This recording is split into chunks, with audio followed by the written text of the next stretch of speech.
I'm Amber Beard. I'm a producer at Penguin Random House Audio, and I have the pleasure of speaking with Deepti Gupta today. Deepti is a lovely and dynamic narrator, Audie-nominated, and she has narrated such books as Polite Society, A Burning, A Universe of Wishes, and Stealing Thunder, which we worked on together. Welcome, Yes. Deepti. Thank you. Thank you for having me. Well, I'm really happy that you're on Meet the Voice today because I hope more people will get to know you. Like I've had the pleasure of getting to know you. Oh, thank you. So I And think it's fun. likewise. Oh, well, I think it's fun to just start off with the basics, the story, your origin story, if we Okay. could call it that, How did you get into narrating audiobooks or becoming an audiobook narrator? So I was pregnant with my son, and I had never listened to a single audiobook. And suddenly, someone who I didn't know from New York emailed me and said, "Hey, do you want to do this audiobook?" And I was like, "What's an audiobook?" So I'm looking up and I'm like, "Oh, I guess I could do that." And I had this old Toshiba laptop and I don't know what mic I had or something. So I went and got a Mac, and my husband and I built a little booth for me with blankets and towels. And I was about 7.5 months pregnant, and I had this little hole through which I would go so as not to move anything in the booth. And I recorded. It was like May or June, summer. It was, I mean, clearly I liked it enough that I'm still doing it. I think there's something that you bring to your narration that's very, you're very international. Can you talk about like just your background in general? Yes, I grew up in India, and I left India at about 20 years of age. I went to Singapore to do an MA in theater studies because that was the safe choice. Otherwise, I would have been in Mumbai pursuing acting, and that was too risky for my father. So I did my master's there, and then I was like, I still want to act. So I came to the US to do an MFA in acting, UT Austin, Hook'em Horns, and then moved to New York and now in LA. Has there been any book that you've narrated that has just resonated with you long past the recording, and why? Oh, A Place for Us, that I did. I think that was maybe my first title for PRH. Oh. And it's just such a beautiful story. It taught me so much about being parented and parenting that I was like, oh my God, I hope I never do that to my son. Or that, there's a beautiful moment when between the mother and the son, he decides he was going to do something. And she goes, I'm not so sure. Or she starts to do things to mitigate because she doesn't fully believe he will succeed. And that in turn and when he finds out that she never actually believed in his potential, the heartbreak. And I remember in the studio, me and the director, we were like, we need a moment. Okay. We just take it in. And it just, it's such a beautiful story about different generations, but also a family and the visuals of the story. I still remember the park that the family used to go to, or the meadow, and then the little stream. It was beautiful.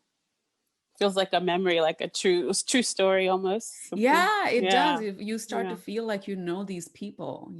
I mean, literally, I've been in their house, like a fly on the wall.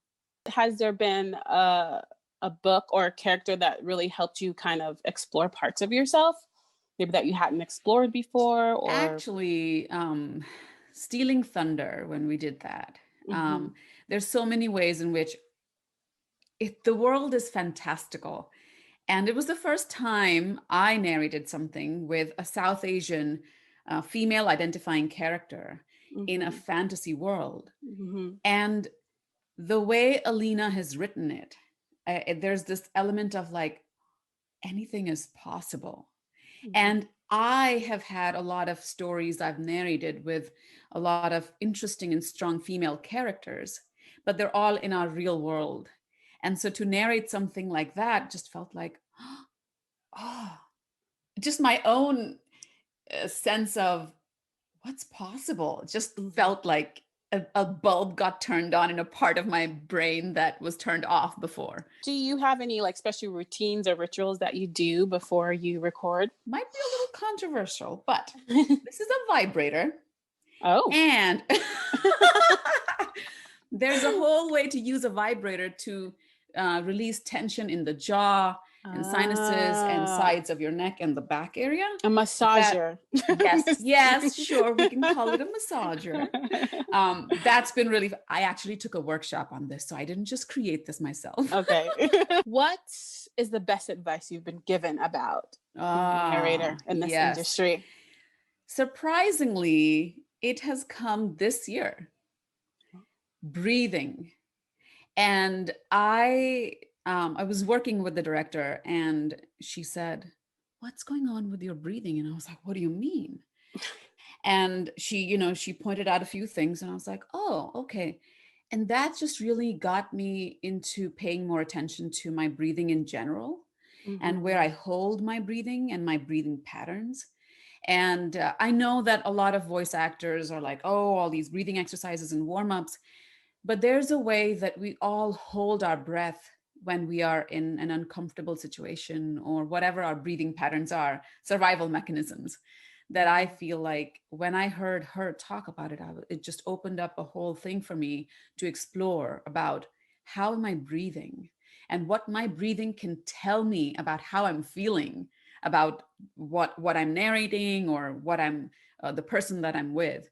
So it's something that I'm exploring and it's just amazing. Has there ever been like a very or most embarrassing moment in the booth that's happened to you? I was narrating a book and there's some sequence in the book where Buddha came up and we were going back and forth about how to say it. Because in America, you would say Buddha. And I was like, it's not Gouda cheese, it's Buddha. And like, I'm here, I'm going to say it like that. And she was like, well, but what if people are like, wait, what did she say? And I was like, I know. And so it was just like, it was tricky in that moment to figure out how do we authentically take care of all the different factors that we're here to take care of in the booth.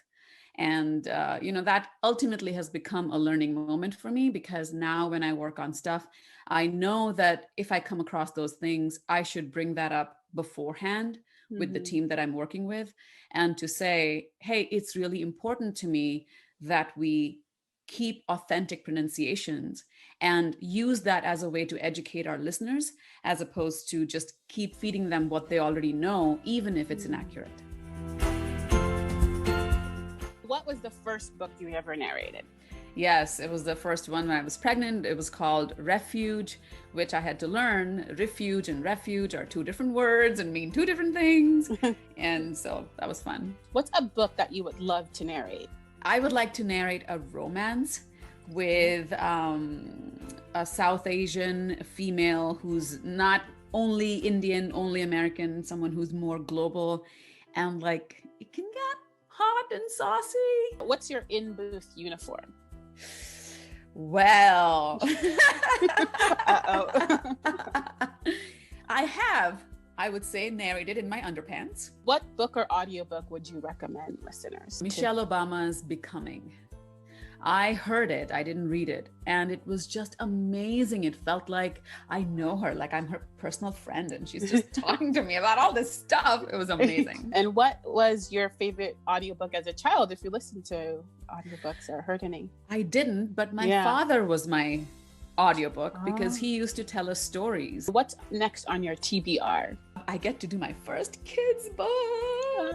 It's called Lakshmi's Mooch. Mooch means mustache. And so it's about a brown girl learning about body hair and getting out of shame and into celebration. Well, that's it, Deepti. It was so great to chat with you and see you.